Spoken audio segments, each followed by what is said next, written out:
కార్తీ నటించిన కాకి సినిమా గుర్తుందా? ఆ మూవీలో విలన్ ని పట్టుకోవడానికి హీరో రాజస్థాన్ వెళ్తే అక్కడ ఊరంతా పోలీసులపై తిరగబడుతోంది. గూస్ బంప్స్ సీన్ అది. అయినా పోలీసులు వెనక్కి తగ్గరు. అలాంటి హై వోల్టేజ్ సీన్ విశాఖ పోలీసుల ఆపరేషన్ లోనూ జరిగింది.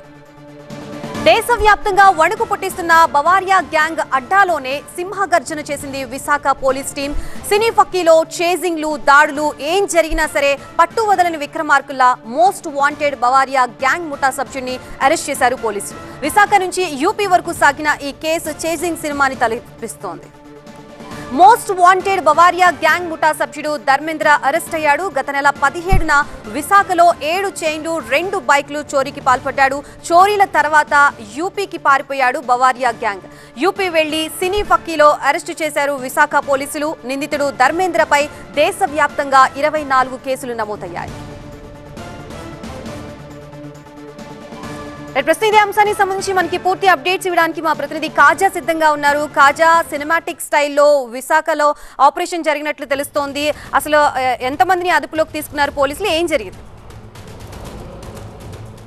ఖచ్చితంగా ఇది కరడగట్టిన గ్యాంగ్. ఇది బవేరియా గ్యాంగ్ అంటారు. మోస్ట్ వాంటెడ్ క్రిమినల్స్ ఇందులో ఉంటారు. దేశవ్యాప్తంగా వీరిపై కేసులు ఉంటాయి. ఇప్పుడు విశాఖ పోలీసులు పట్టుబడిన ధర్మేంద్ర కుమార్ కూడా దేశవ్యాప్తంగా ఢిల్లీతో పాటు ఒడిశా, దీంతోపాటు యూపీ, అలాగే మిగతా రాష్ట్రాల్లో కూడా దాదాపుగా 24 కేసులు ఉన్నాయి.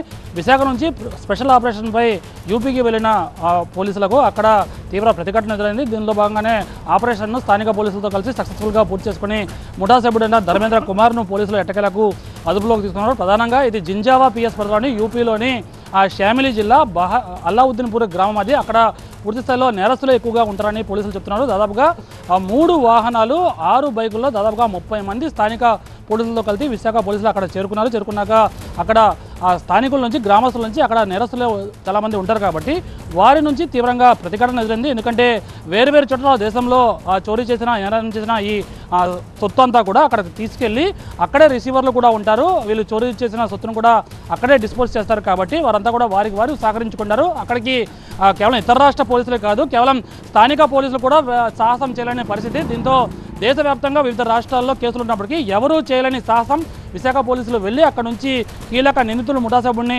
అరెస్ట్ చేసి తీసుకొస్తారు. ఈ కేసులో ఇంకా సూరజ్, అలాగే హజారే సింగ్తో పాటు కపిల్ను కూడా అరెస్ట్ చేయాల్సి ఉంది. గత నెల 17వ తేదీన దాదాపుగా 7 చోట్ల చైన్ స్నాచింగ్లు చేసి అడలెత్తించారు. దీంతోపాటు 2 బైక్ చోరీలు చేసి ఇక్కడ నుంచి ఏపీ ఎక్స్ప్రెస్లో వెళ్ళిపోయారు. దీంతో స్పెషల్ ఆపరేషన్ సిపి బాగ్చి వీళ్ళని మానిటరింగ్ చేస్తూ ఉన్నారు, ఈ టీంని, స్పెషల్ టీంని. దీంతోపాటు డీసీపీ లతామాద్రి మానిటరింగ్ చేస్తూ మొత్తం మీద ఒక ముఠా సభ్యుడిని అరెస్ట్ చేస్తారు, మరో 3 అరెస్ట్ చేయాల్సి ఉంది. Okay, thank you.